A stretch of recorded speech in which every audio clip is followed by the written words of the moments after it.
언제부턴가 무역을 하려면 국제무역사 자격증이 필수라는 주장이 힘을 얻고 있습니다.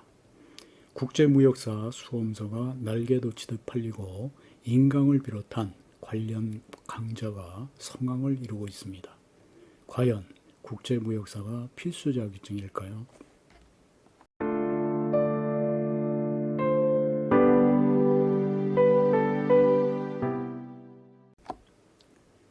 국제무역사 관련 교재를 출간하는 출판사나 관련 강의를 주관하는 학원의 홍보 문구를 보면 국제무역사 시험에 합격하면 취업이 보장될 것 같은 착각에 빠질 수 있습니다.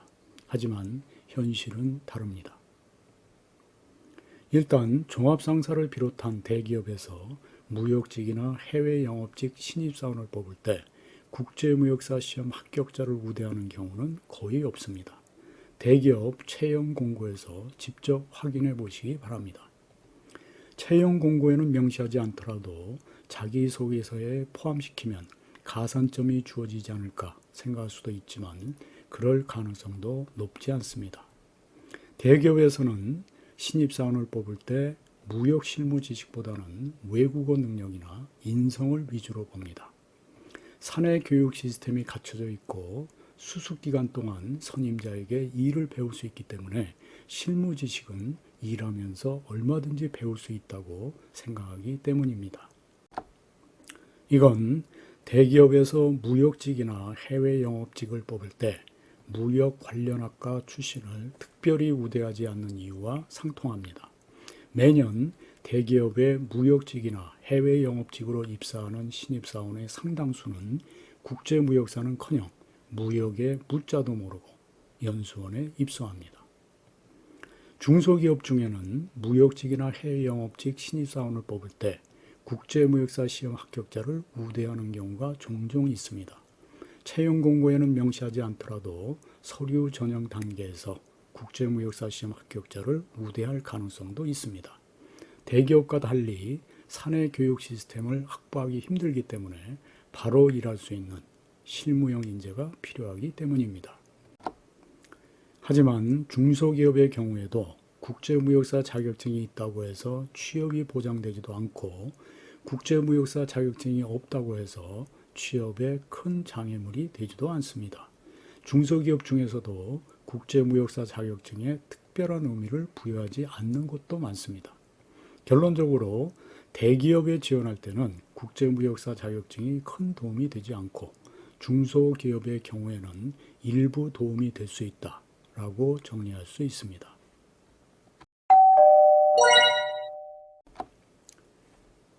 국제무역사 시험에 합격하면 취업할 때 큰 도움이 안 되더라도 현장에서 일할 때 도움이 될 거라고 생각할 수 있습니다.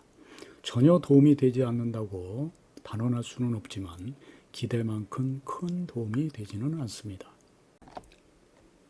국제무역사 자격증이 현장에서 일할 때 큰 도움이 되지 않는 것은 실무와 동떨어진 문제가 출제되기 때문입니다. 우선 운송보험 통관의 경우 각각 포워더, 보험회사, 관세사가 업무를 대신 처리해 주기 때문에 세부적인 내용을 공부해봤자 실무에서 크게 활용할 일이 없습니다. 알아서 나쁠 것은 없지만 직접 처리할 것도 아닌데 운송 절차나 보험의 약관, 통관 절차까지 공부하는 것은 마치 운전만 할 사람이 공장에서 출고된 자동차를 인도받을 때까지의 과정, 자동차 보험의 약관이나 자동차 등록 절차까지 공부하는 것과 다를 바가 없습니다. 외환 실무도 마찬가지입니다. 중소기업에서는 외환 관리에 신경을 쓸 여력이 없고 외환 거래 규모가 큰 대기업에서는 외환을 담당하는 파트가 따로 있어서 무역직이나 해외 영업직이 직접 외환을 관리하는 경우는 극히 제한적입니다. 극소수에 불과한 외환 관리 담당자를 제외하고는 외환 관리에 대한 복잡한 이론이나 실무를 배워봐야 활용할 기회가 없습니다.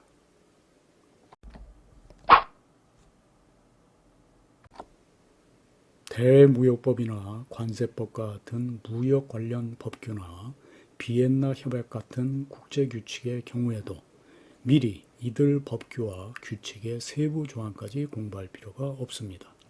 일하다가 애매한 부분이 있으면 관련 조항만 확인하면 됩니다.